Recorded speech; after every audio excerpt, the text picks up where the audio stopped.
Hello, Red Nail Energy listeners. This is Mikhail, and today my guest is the heart behind Pursuits of the Heart, a soulful space dedicated to love, healing, and deep emotional connection. Stephanie is a master at helping us tune into our hearts, trust our intuition, and build the kind of relationships that actually feel good. Whether it's self love, navigating fear, or co creating with the universe, she's got the wisdom and the vibes to get us there. Welcome to the podcast, Stephanie. Thank you so much, Mikhail. It's a pleasure to be here and to have this conversation with you today. Yes, I've so been looking forward to it. And I'm just really excited to learn more about Pursuits of the Heart and kind of what led you to create it in the first place. If there was like a catalyst in your life or what even, got you here where you are. So, the original idea of Pursuits of the Heart was I was leaving the US to start a new chapter in Europe. It was an unknown what exactly. I knew I was going to Prague and I was going to become an English teacher, and that was kind of like the beginning of it. But I chose this handle and I bought the URL Pursuits of the Heart because it was really something that had been calling me for a while to come back to Europe. I had studied in Spain when I was in university for 1 year.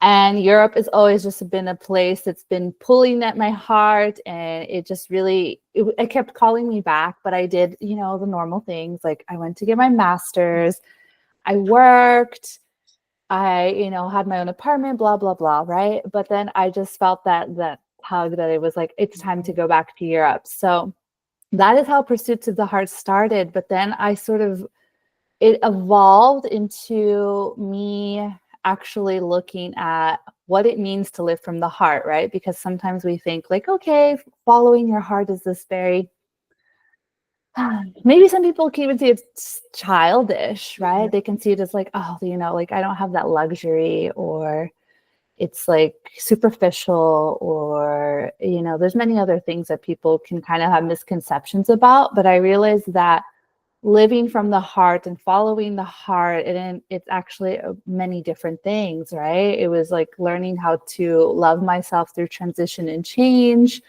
It was learning to open myself up to love, but then looking at how I was loving and how I received love. So I realized that. And then also the spiritual part, like the heart is the center of the chakra system, right? So we go through the chakras, and the heart is the meeting point.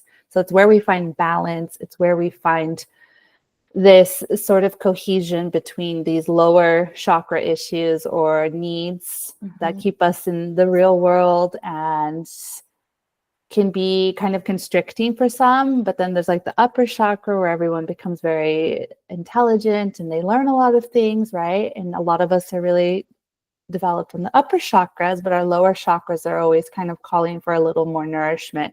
But the heart was like a part of that journey as well, like learning how to find balance, right? Because following the heart and pursuing the heart is not just always like going full force all of the time, because then you burn out, right? Or things don't come to fruition. So it started as a journey of me moving to Europe and then going through a self-healing journey, through healing wounds around love and relationships, and then also the spiritual component of what it means to actually live from the heart. Wow, that's amazing. And it can be overwhelming if you do look at maybe the whole chakra system or feeling like all these things are out of balance or out of alignment. But I love what you said, that the heart is the center. And I think often if we start there and kind of strengthen that and come back home to ourselves in that, one, we have a little bit more bravery and vulnerability in addressing maybe some of those lower chakra systems. But B, sometimes the heart is what was calling us back the whole time. And it actually allows some of those other chakras to just naturally go back in balance, which is such a beautiful thing that is often forgotten. We focus on all these other areas, but the heart as an actual organ and then as this kind of life force, passion force is just so important. And it's something that, as you said, it's kind of like flippantly like, oh, almost as a bad thing. Well, she's just following her heart, right? Or whatever, and it's kind of like, man, if we could all just come back to that more frequently, what a different world we would live in. Absolutely. I mean, especially if we think, as you said, like coming back to the heart can really be the medicine that so many of us need, right? Especially in today's world, because there's so much fear, scarcity. There's, of course, there's terrible things that happen every single day in our world, but, to live from the heart and to have that courage and vulnerability to open to ourselves, to others, to the world that we live in, that makes it so that we're more human, right? It's like when we start to close off our hearts, we cut off from ourselves, we cut off from other people, and we cut off from this whole world that we live in, right? And so we need less of that in this world because there's so much of that, and we're so closed off and polarized in today's society. And it's like if we open our hearts a bit more, I mean, obviously it can be harder with people who are very different from us, or, who have very different beliefs and views. But I think especially with ourselves and our relationships and our families, like, it can be so healing, and it can really, we can lead by example when we do that too. Like, okay, I don't need to carry around all this protection, or I don't need to carry around all this baggage. I don't have to close off all of the time, right? Of course, there's times where you need to close and to protect yourself and to take care of yourself. But if we lived more from the heart, like, what kind of world would we live in? What kind of businesses would we create, right? There's like such a ripple effect.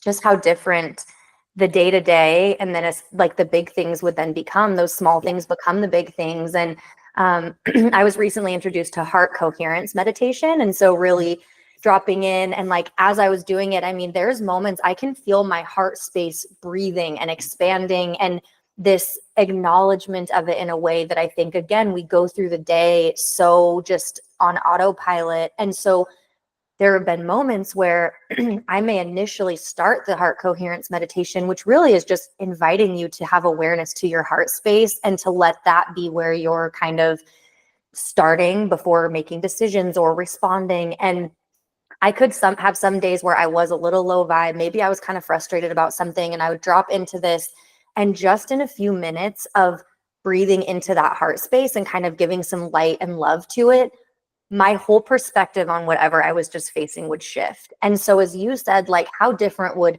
businesses and professional interactions, and even like our interaction with somebody at the grocery store, or this person who's just cut us off in traffic, or whatever it may be, I can be fiery and feisty and sassy all day long, but then there's another side of it that feels so good to drop into, of like, I want to step forward with my heart, and then hopefully be a ripple effect that allows others to do the same and respond from my heart, rather than like reacting from our minds or from these past things we've maybe experienced. And so your message and kind of entire vision for this is so important, because it's almost the answer, as you said, the medicine to anything we might be facing is kind of coming back to that heart and asking, like, what our own heart is pursuing. And is it time to maybe assess that a little bit, make some changes, make some shifts, but it sounds so simple, but actually is the medicine to healing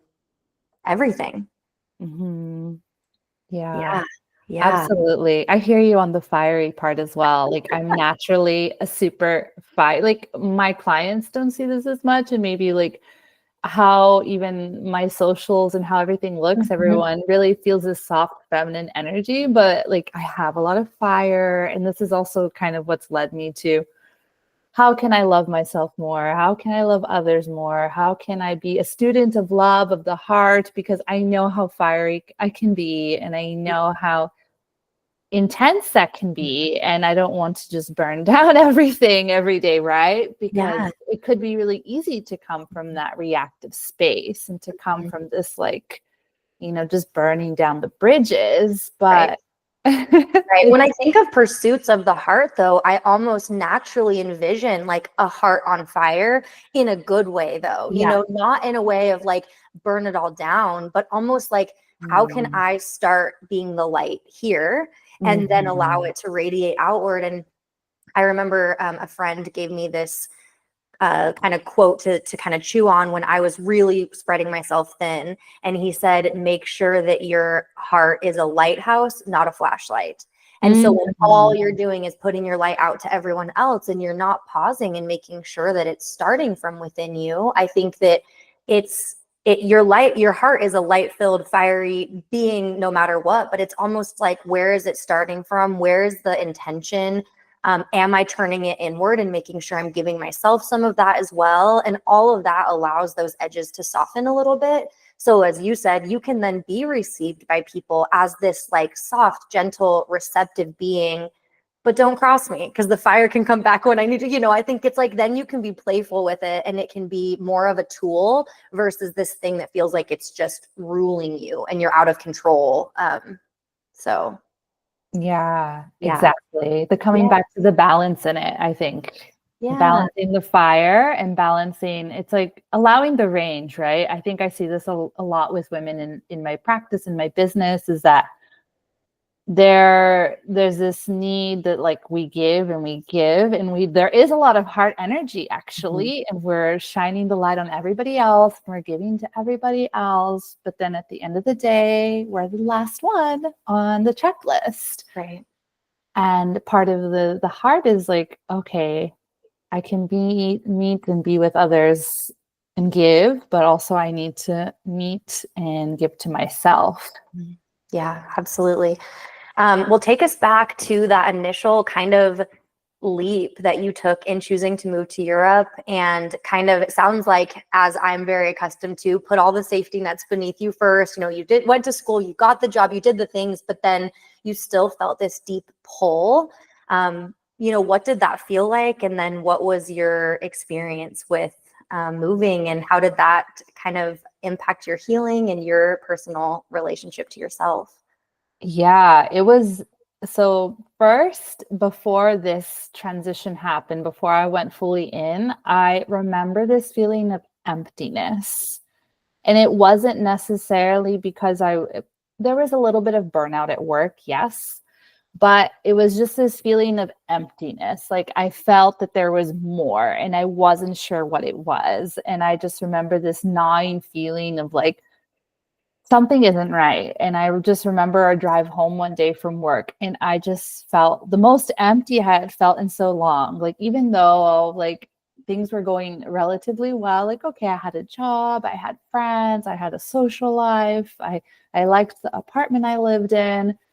Things looked relatively okay on the outside. On the inside, it was just like this is it. It was like a really sobering moment. And I realized then that something needed to change. And then I went back through and I realized, what are the things that I really wanted to do in life? Like, I was in my 20s still, right? So I was really like, okay, I have time, I have energy, I don't have obligations of family, parents, kids, right? Like, I was really like, okay, I have time, right? I have the energy to take on something. And coming back to Europe was that thing for me. And then I made the plans. I spent a year planning it, right? So it was like a careful planning stage. It wasn't just like I packed my bags up the next week and I said like, bye. It was none of that, right? It was like a lot of planning, saving, making sure I had my ducks in a row. And it was a long process, right? It was like a year of like me prepping my mom. I was telling my friends a few months in advance. Like, it was like a slow sort of separation that I was creating with my life in the US, which was hard. It was not easy. And then I moved to Europe, and I wouldn't say that I was running from anything, but I think I was searching, right? And what I realized that all of the issues that I had kind of been suppressing through work and being busy and doing all these things, they surfaced even more in Europe. So relationship wounds, not feeling worthy, not feeling lovable, struggling in relationships, all of those things started to surface. My anxiety started to go through the roof.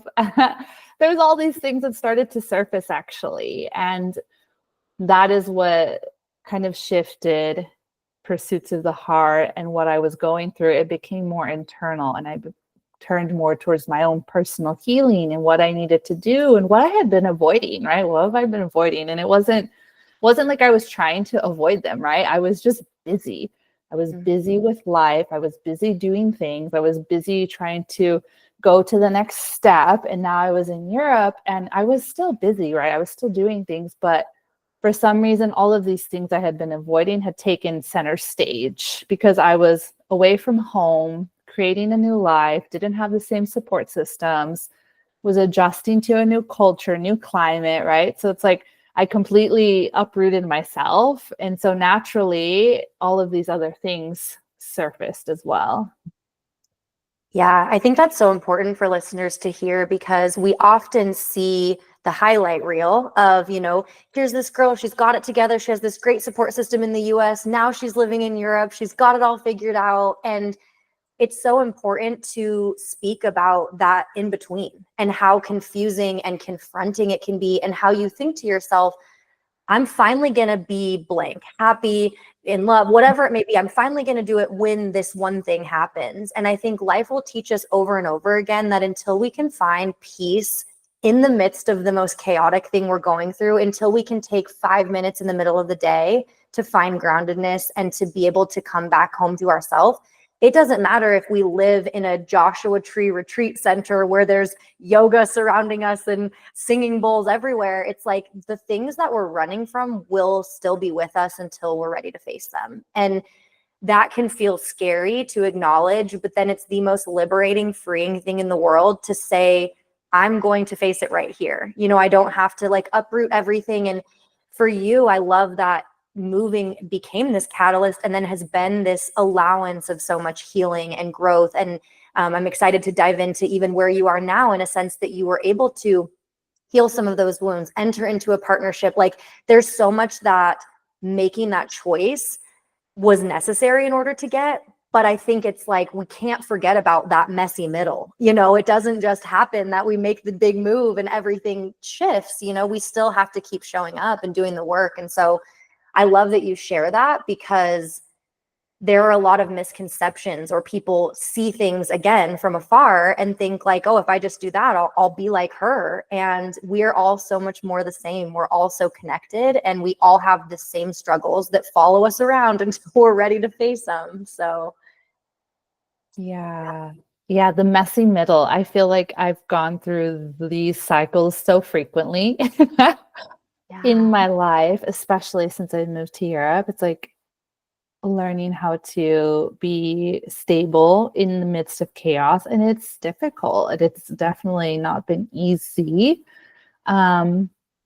And then there's been other parts of my healing journey that have been very joyful and, have brought a lot of love, right? It's like, it's a very delicate balance. I think there are parts of confronting ourselves in healing that are difficult and hard.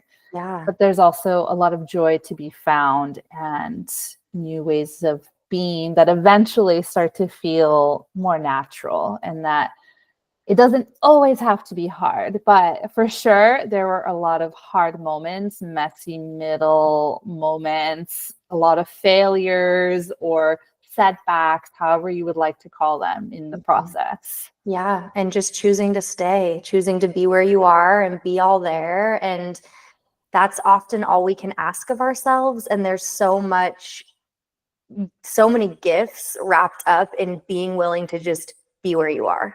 And again, hardest thing in the world, because when we're goal setters and we have these visions and these dreams, like I never want to knock the dream someone has, but what an incredible life to love where you are and be so excited for where you're going. Like that's it. That is the dream. And I think that we sometimes miss out on realizing we can be so fulfilled and so happy now, in the middle, in the midst of maybe some of the change. And then we'll only appreciate getting there, wherever there even is, so much more, versus just only focusing on that and then kind of coming up short all the time, I think. So yeah, I think that's just such an important kind of distinction to make.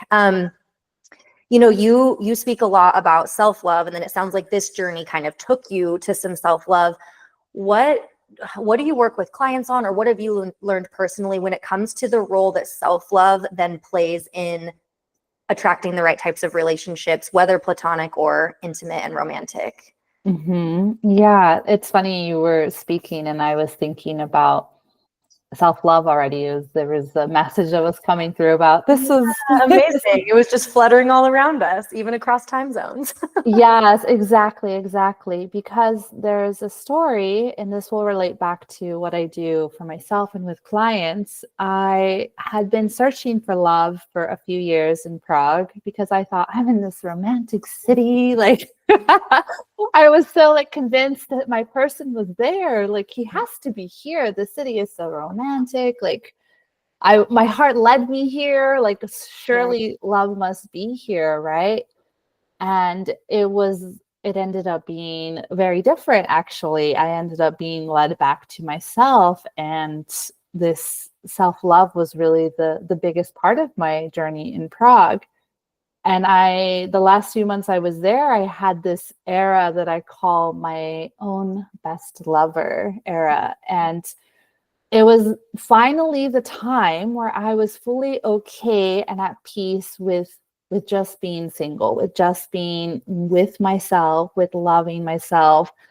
I wasn't so concerned about finding love or finding partnership. Yes, I sort of had the vision and I felt that person in some way. I felt him, but I was really content and I was really okay with this middle part where I was like, it was so refreshing because for the first time in years, I felt so deeply in love with my life, with myself. I had a dog at the time, so she was also a great teacher of that as well. I still have her now.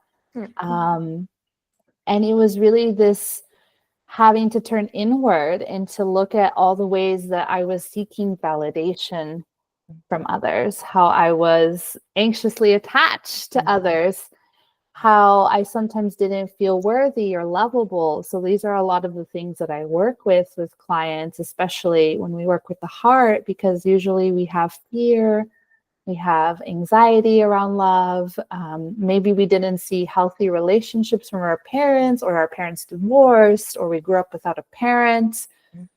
And those can leave some scars on us, right? And so to like face that and to face that darkness, it really brought me to the other side of this like own best lover period. And it was just so fun for me. Like there was some moments that were deep and a bit darker, but it was like a beautiful era for me. And it's actually still one of my favorite periods. Even I tell my boyfriend, like, I really loved when I met you, but I almost loved this period before I met you even more. Yeah.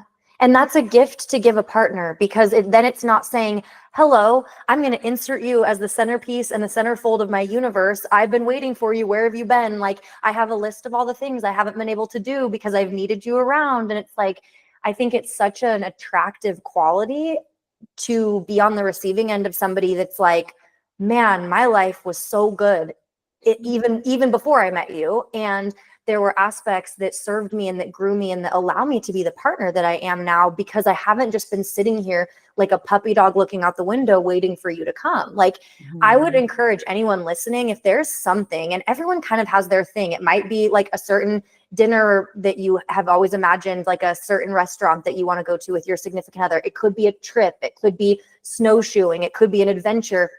If there's something that you're leaving real estate in your brain for a specific person that you don't even know yet to come in and fulfill that role, my challenge to you would be, go do that thing on your own. And it's going to feel scary, and you might cry, and you might be kind of sad, and you might grieve a person that doesn't even exist in your world yet, but then at the end of it all, it is so empowering to realize that your life does not have to be put on hold ever.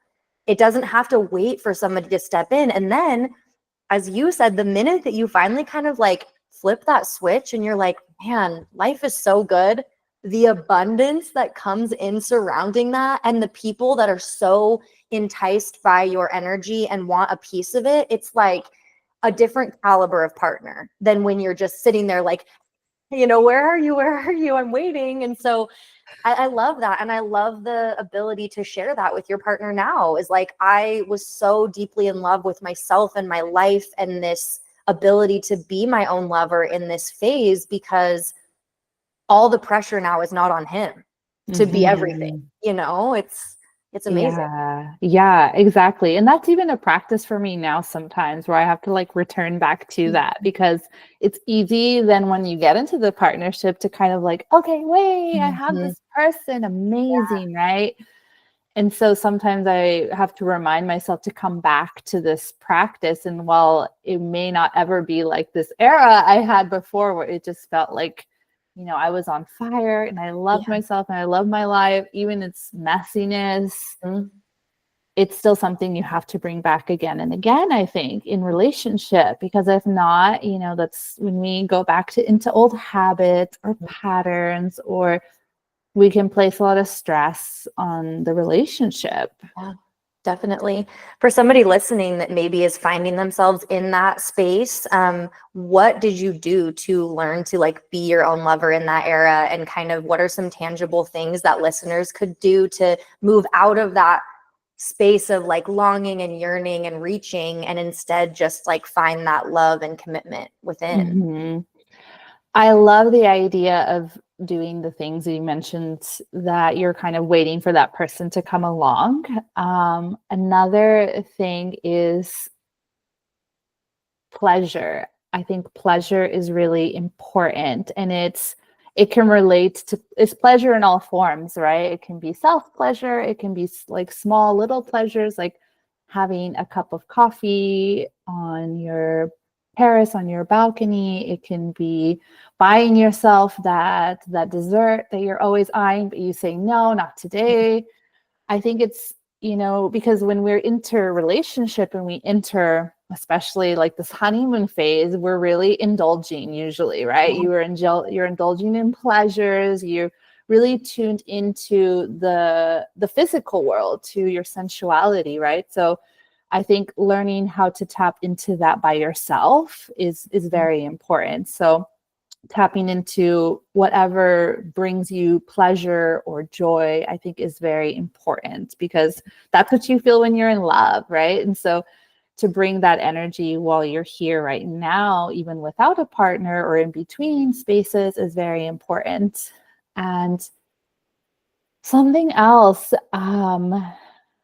the validation part, right? Like, I think we're often looking for compliments, or we're looking for people to give us recognition or to like our post, or, right? We're looking for this validation. So learning how to validate ourselves more, like, oh, you look really good today, or like, I love the, like, like admiring yourself. Like sometimes we can think of admiring or complimenting yourself is sort of vain, or you don't want to be perceived as full of yourself. But I think it's important to cultivate this feeling of like really positive self-talk, right? It's like beyond positive self-talk. I think it's really about like being your own best cheerleader. It's really like adoring yourself. Like imagine how you would want your partner to talk to you. What kind of words would they say to you? What would they bring you? How would they compliment you? And like start doing that now instead of waiting for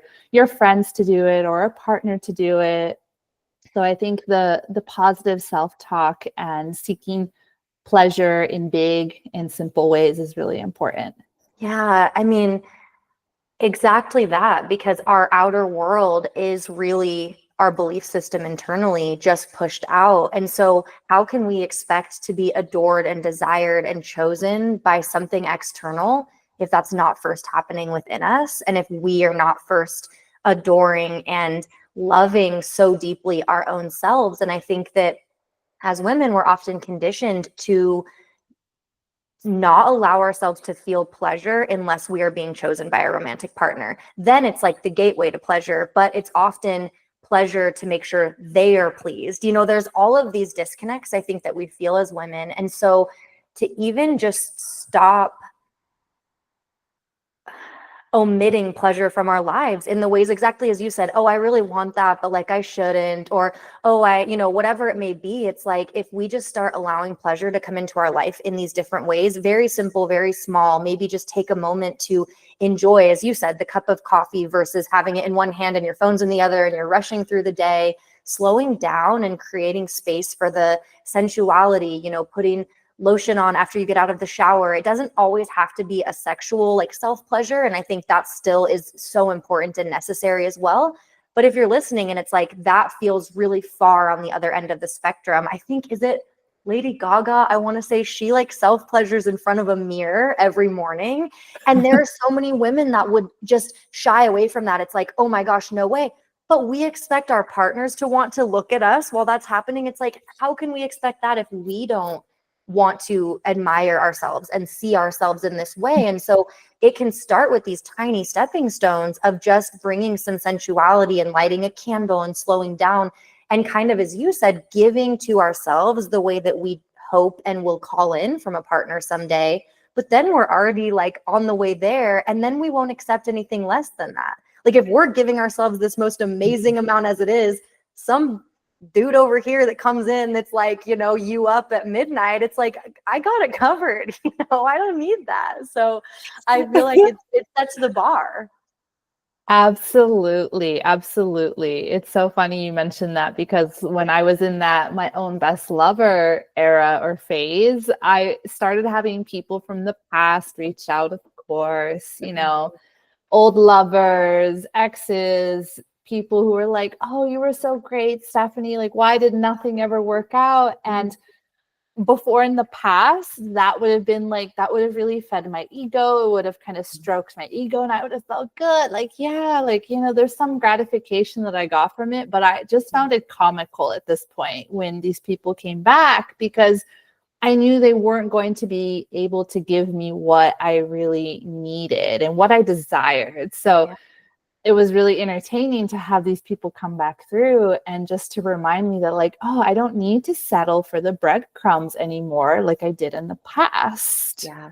And what a accomplished internal feeling that somebody that used to, you know, give rainbows and butterflies in your mind for their name to pop up on your phone, or you were in that space of just like lack and wanting, for them to come back through and to lovingly release them. Like, you know, it's, I'm not there and that's not what I'm seeking. As you said, my validation and worth is not outside of me. And so once you know that you're the prize, it's not to say that other people or who you're dating don't have value. It's that you just recognize you also have value. And that to me is the difference. And so many women and friends of mine and people, it's like they go into these situations like, I just hope he likes me and I hope he doesn't think it. And I'm like, don't you care if you like him? Like that's, it should be the first question, is not, does he like me or does he think I'm great? It's like, no, like that's so backward, because at the end of the day, we end up pushing so much of our own need and belief system aside just to make sure we're chosen by this person that we wouldn't even choose if given the opportunity with more of a clear mind. And so I think it just really brings us to such a different caliber of partner, but also relationship within ourselves that again sets the tone, is the measuring stick, and then everything else better be more than that, or it's not welcome. It's not something that we accept into our life. Yeah, absolutely. And then from there, like it makes dating easier. It really helps you weed through, you know, I think a lot of people are like, oh, dating's hard, and it can be really hard. And like a dating apps are shit and they're awful and they're a cesspool, right? So there's all these things we have, but if you have such a high level of self-worth, if you really value yourself, if you really love yourself, if you're validating yourself, of course it's going to be disappointing sometimes, but you're not going to be so swayed by these people, right? And then you'll easily weed through people who are not going to be a good fit for you, because you'll see clearly by how they approach you and what they offer and how your dynamic is. You'll know from the get-go, right? You won't spend a year in a situationship thinking like, what the fuck happened? Like, yeah, maybe tomorrow will be different, and then tomorrow's not different. Exactly. And so you can start the process and like in a few weeks, right? You can get a feel for someone. Even off the bat, you can maybe get a better feel for someone because you know what you are worthy of and you know what you desire. Yeah. And I would say get really curious about the things that get a rise out of you, because like I'll hear people and it's the same narrative. It's like, there's no one good out there. Everyone just disappears or ghosts me. Like no one asks me questions about myself or gives the effort. And it's interesting because one, what you focus on, you find. If you say that enough times, that's all that's gonna come up. And even just as like woo-woo as it sounds, changing the way you talk about it, even if your experience hasn't been abundance and wonderful people that have come through, I don't even let myself talk about those situations in that way. Instead, it's like all these experiences have been so expansive. I've met really great guys. Maybe they weren't my guy, but like it really, each time I was able to be expanded in this and like, you know, even trust myself maybe in saying this isn't my person, all these things that speaking about it like that really only brings more of that into your direct orbit. And if you're finding yourself constantly complaining about the same things, one, maybe change it, maybe take a break from it for a while, maybe give yourself some rest and a reset. But two, get curious about the pattern and the theme that you're seeing in there, because it's going to say a lot more about you than it is about these like random, I always call people on dating apps like Sims characters. Like they don't exist until they prove themselves to be a real human in your world. And so I think that it's like, let them be that. Don't let them take so much energy when at the end of the day, it is truly just an invitation for growth from something that's maybe unhealed or that's a little bit wounded within you. And it's so empowering to get to that space and then just like be playful with it and allow, like co-create a little bit with it, you know?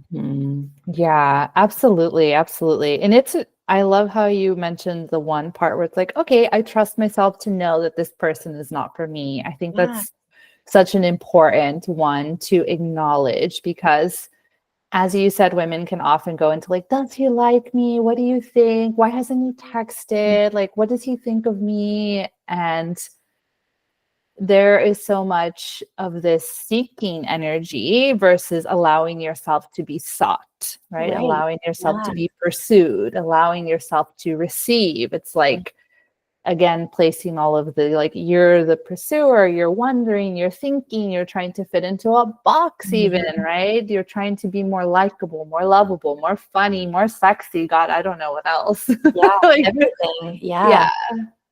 Yeah, it's so true. And I think it's a win to be able to be in a situation that you're able to trust yourself, you're able to, you know, say no or move forward from. And the sooner that we're able to do that again, when there is this pressure of like, oh, honey, I hope someone chooses you, and that's been placed on us by society, it can kind of warp us into accepting things that we're not okay with, or trying to like future trip and mold someone into someone that they're never going to be. But the more you can stand in your own power of what it is that you know you want, and therefore the sooner you can release the things that aren't meant for you, the more abundance and incredible expansive relationships will just be brought into your life. And I think that we are often tested, like, here's a little shiny carrot, and like this person's like almost there but not quite, or they're going to, you know, do this thing, are you going to allow it? And the sooner that you can set that boundary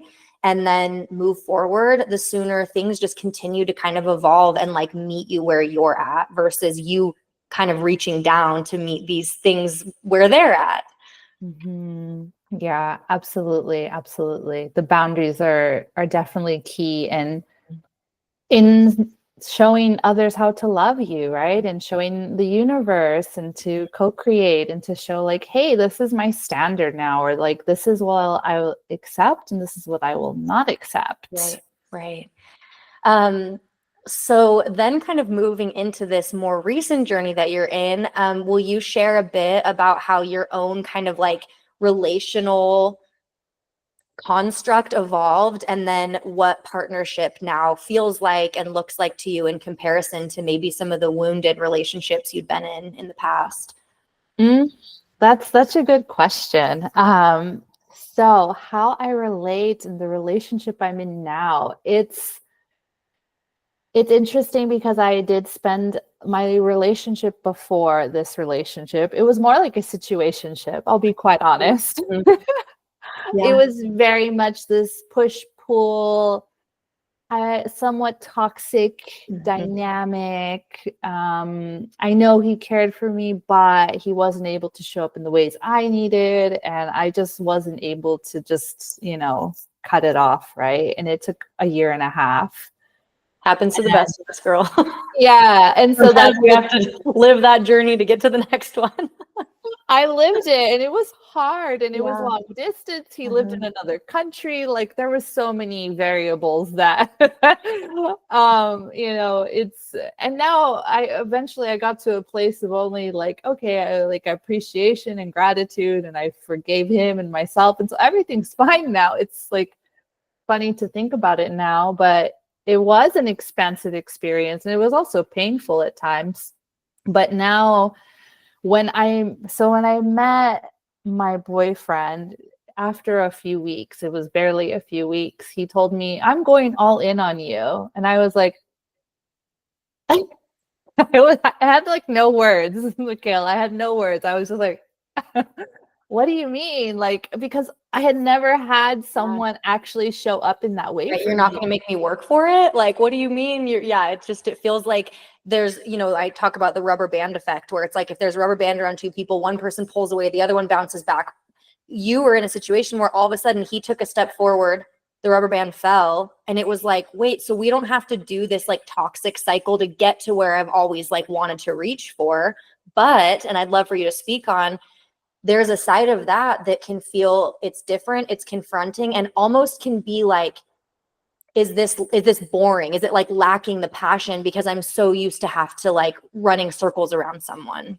Mm-hmm. Yeah, exactly. So there was a little bit of that, right? So he said this, and then I was like, oh, okay. I honestly don't even remember my response. I think I was just like, oh, okay. Like I didn't say anything back. Honestly, I think I'll have to ask him later, but I'm pretty sure I said very few words. And that's how he acted, actually. He really stepped forth, and he really showed that he was interested. He really tried to create a safe emotional space for me and for us. Like I was able to cry with him. Like I was able to really show my full range for the first time, because often with other partners, I felt like I wasn't able to be in my range, right? Because I have the fiery side, and then I have this like soft, squishy side that just wants to like cuddle with my dog. And, there's like, I have this really strong range. And with him, I was able to finally show up in that. Mm-hmm. And I had never experienced that before. And there was also, as you said, this feeling of maybe that it was like too easy, or is this going to get boring, or is this too good to be true? I had that as well. But for the most part, once I finally was in this relationship, it was like such a breath of fresh air. And I was really able to let the walls down more. I had done that work by myself already, but like now I was actually in real time, and it really felt like this union, right? This meeting of two people, this sacred union. And it felt like, we were complementing each other, and it was definitely very freeing, because I had experienced it like a little bit in one past relationship, but honestly, it was like the first time I had ever really experienced this feeling of like, I can be myself fully. I can step into new ways of being even. I can soften, I can slow down. I don't have to do it all myself. Like it was so refreshing, because I grew up with this like strong, independent woman. I can do it myself. I was raised by a single mom, right? So I kind of carried this energy with me throughout my whole life. And now for the first time, I was like just this big, like puddle of like this little mush ball with him. And I was like, oh my gosh, like I for sure my ex before would have not been able to receive me in that. And when I did show emotion, or I did show parts of myself, I was rejected. I was just full out, like it was too much, it was overwhelming, it was not accepted, it was, there was a lot of different things. But in this relationship, I was like, oh, like I had arrived. Yeah. Oh, I love that so much. I can feel the safety that you have within the relationship. And I think that people can be very different, have different views and thoughts and opinions. And there's so many aspects that can still absolutely work with two people that are wanting to get in the trenches and make it work together. But if there isn't safety there, especially like safety to truly be seen for who you are, I think it results in having to be who you are in secret, having to be who you are behind that person's back. And sometimes that means they don't get the best parts of you. And sometimes that means doing things that are out of alignment and out of integrity of like who you really are. And so to be able to feel safe in just being seen, being here I am, there's, I've got good days and bad days, there's highs and lows, like I think is such a beautiful space to be. And I've had a few friends recently make really difficult decisions to end relationships that had aspects that were expansive and positive and good. But when they really took inventory, they recognized that their romantic relationship was the hardest part of their life.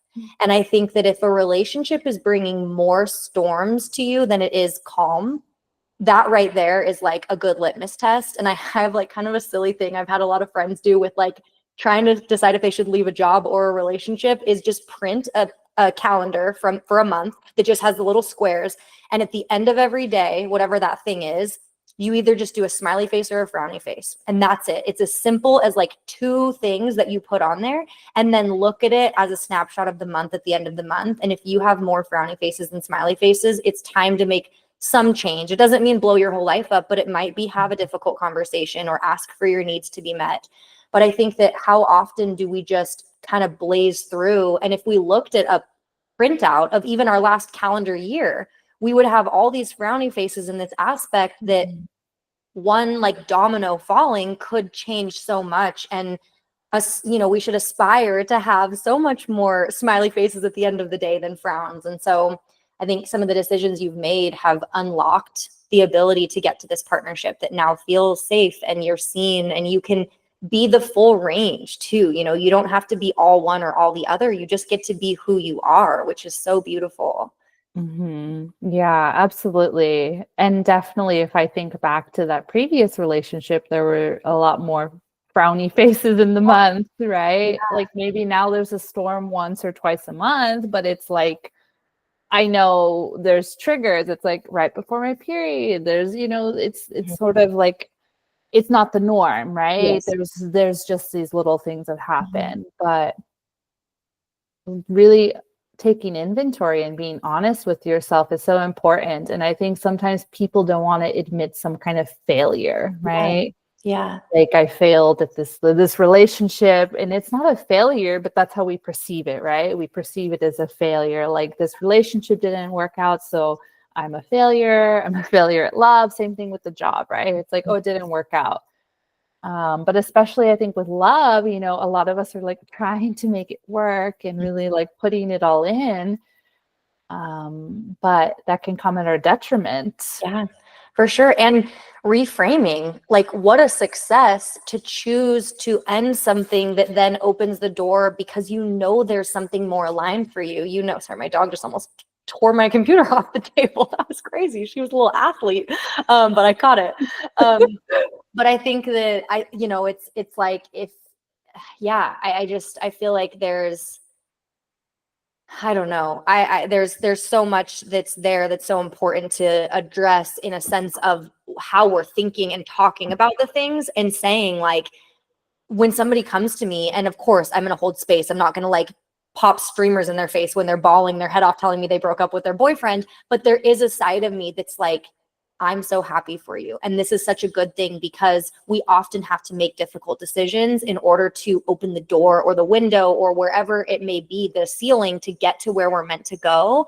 And I even had a friend recently that was telling me, she was kind of chewing on maybe ending a relationship. And she has an aunt that told her like, I am you 30 years from now. And I've never made the decision that you're thinking about making. And every day I wake up in a bed that feels like I'm alone, but I'm next to someone. And every day I move on with my life and I go about these motions and I'm not in love and I'm not fulfilled. And that woman in my mind still has every ability to completely change everything. It's never too late. But two, what a perspective to then say, me making this decision is absolutely the opposite of a failure. This is something to be celebrated, because it just means that I'm releasing something that's not meant for me, and I'm not exhausting myself like clinging to it and holding on to it. Yeah, exactly. I know people will do that, like especially if it's, you get laid off or there's a job you quit, it's like, congratulations. Yes. Yes.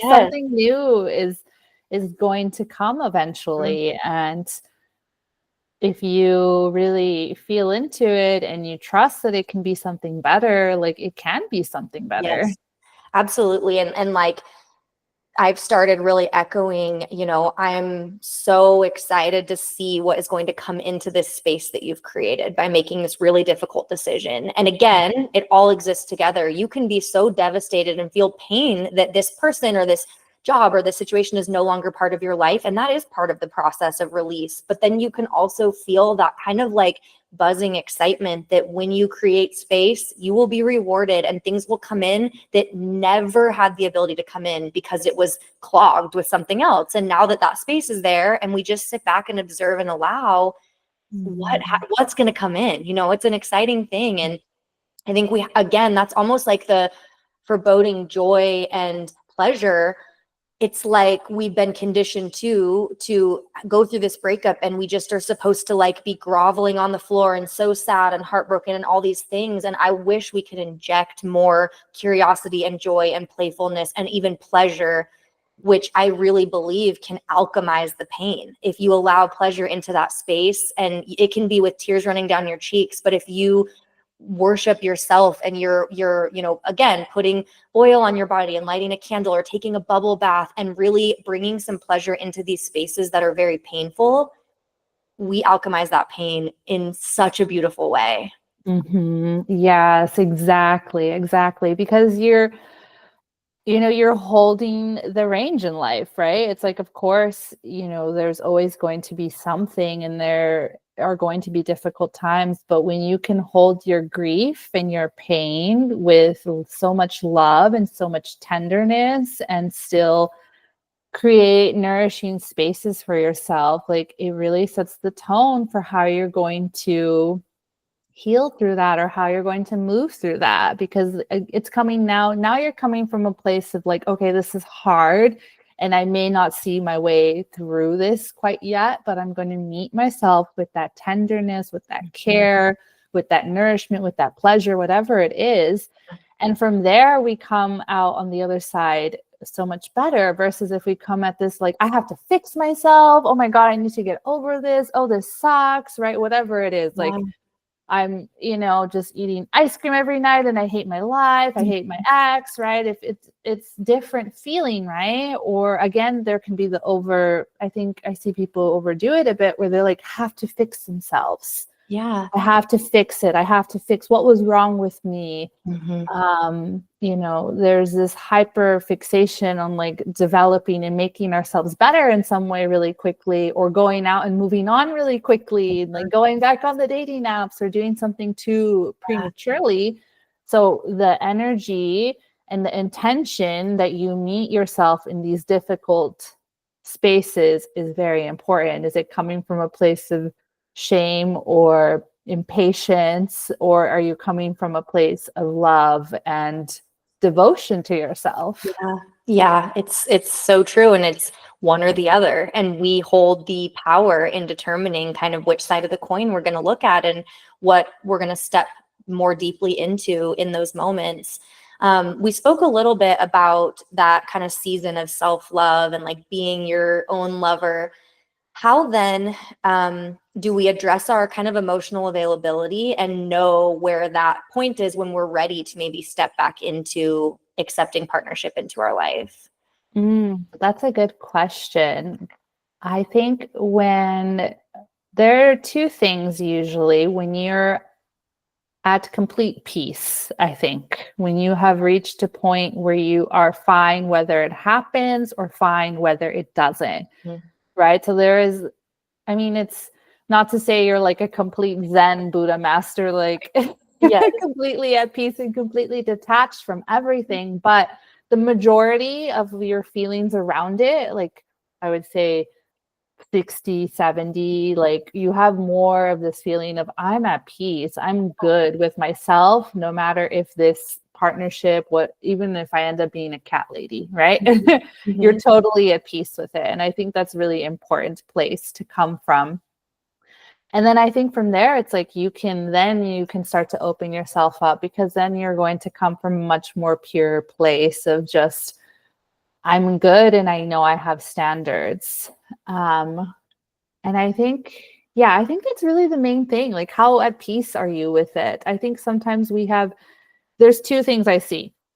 There's people who jump ahead too fast and they're like in it and they're like already back swiping on the dating apps, like doing everything to kind planning of like their wedding with some Sims character in their mind. yeah, like quickly like burying this under, right? Like burying all the pain and grief and not actually processing through that. And then the other is like there's other pendulum where it's like you don't process through the grief and you are really fixated on being by yourself and that you don't need anybody and that relationships are just like you don't have time for it, right? So those are the extremes I usually see people, and I've seen myself go through, right? Like we go from one extreme to another. Yeah. But when we can kind of meet ourselves in the middle and we can say, I'm good with myself and I'm at peace, I don't need as much validation from the external world, from the Sims characters, then I think you're good to go. And then you can say, okay, like I can date with more peace of mind. I can date from a place of higher self-worth. I can date from a place where I'm not going to be wrecked if this date goes badly, right? So it's like asking yourself, like if you go on this date and he doesn't like you or you don't like him, are you going to be so disappointed that it's like, you're back to square one? So it's like, that feeling of peace and detachment, I think, is important.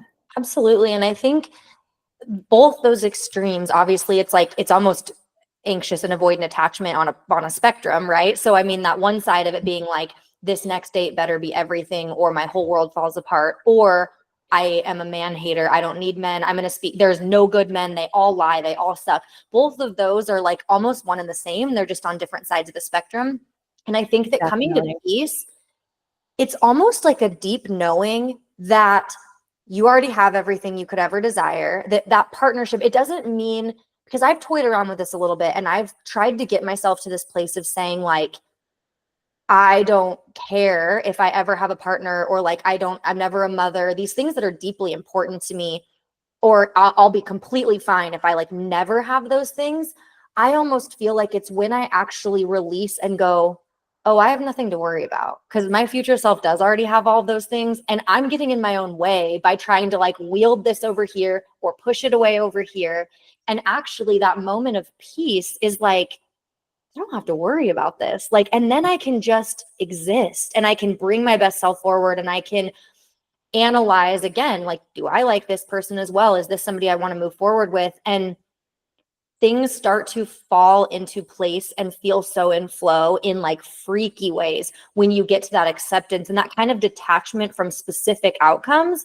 But instead it's just like, oh, I already, like my highest self has all of this. This is not even up for me to have to worry about. And it's just a really beautiful detachment from it, but also acceptance of it, like a deep knowing that it's just there. It's not, I hear a lot of people like almost try to use a defense mechanism of like, well, and whatever happens, and it's okay if not. And it's all these like softening and padding around their desire. And it's like, what would it feel like to just say what you want aloud and like say what you're calling in aloud? Because you might be like putting spikes on it and deflecting it without even realizing it. Yeah. I love that you brought that up, Mikhail, because that reminds me of this moment. And there was a particular song, and I think it's Al Green's Love and Happiness. And when I would play this song for myself, I was in my own best lover period.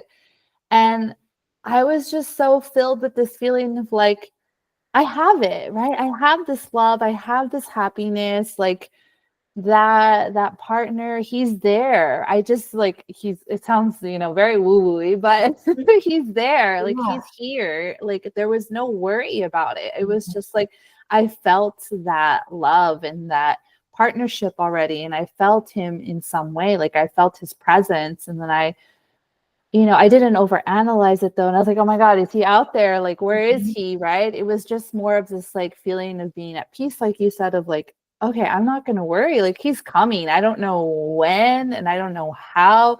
I don't know the timing. I had a feeling it was sooner. My intuition was telling me it was sooner rather than later, but I wasn't fixated on it. Right. It was just this like deep knowing that like, I got it. It's fine. Maybe it's longer than I would expect. Maybe it's shorter. I don't know. But I just remember the feeling of like, this is it. Like, this is that feeling, he's here. I love that. And the more we allow ourselves to sit in that feeling and practice what that feels like, is the sooner we know what it's not. So then when we're in those situations, like I've even said that in the past. I'm like, my husband would not act like that. And it just, I'm like, that's, and it's just this deep knowing where it's like, if it feels really out of alignment, it probably is. And if you're forcing, or if you're checking your phone all the time, or if you're putting do not disturb on and then looking at how many unread messages you have and trying to see if that number, like there's all these psychological things on the anxious attached side that we do. Or if you want to turn your phone off and throw it into the ocean because of an interaction you're having with someone, both of those to me are very big, one, invitation for growth, but two, signs that maybe this isn't the right time or the right person. And so I think that allowing ourselves that deep knowing is such a gift, because it allows us on the inverse to be like, this isn't it. And then release it, lovingly, but know that that's not the way that I'm going to feel in this partnership. Yeah, absolutely. Absolutely. Oh my gosh. I feel like I could just talk to you forever. This has been so fun and great. And I love your perspective and kind of the vantage point that you come from, just because, again, I think that the matters of the heart are often very overlooked, but also life-giving and the most painful and the most, it's the range of emotions that we feel is often described as heartbreak, or our heart is full, or, whatever it may be. And so, I really love it. And I think it's an important message to bring to everyone, no matter where they're finding themselves, is what are the pursuits of your heart, and what is it that you're desiring? And is there something you're doing today to get you closer to that? Or do you need to maybe evaluate a little bit? Yeah, I really love it. I would love to hear what your personal version of red nail energy is. What that looks like for you. Oh, okay. So other than your leopard print, because that is already giving. So yeah, it can definitely be something that is external, but it also can be something internal. It can be kind of, the mantra, the thing you come back to that you know to be true, just anything that allows you to feel the most true essence of yourself. What brings the most red nail energy? I mean, for sure, the leopard print. The leopard print, definitely. I have a leopard print jacket. It's like my favorite. There's a lot of, I love the cat, the leopard. What brings back that red nail energy for me? This is a good practice for me right now, actually. I'm like, what brings that energy for me? I think for me, that red nail energy really comes through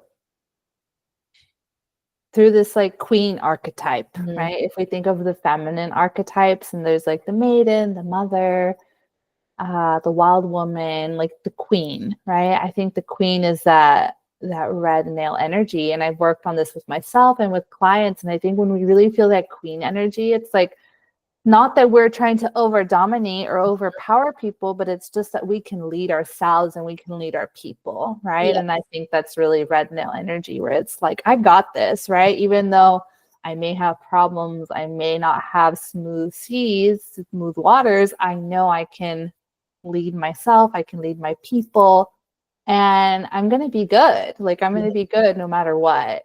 And it's really coming from that place of like, yeah, just complete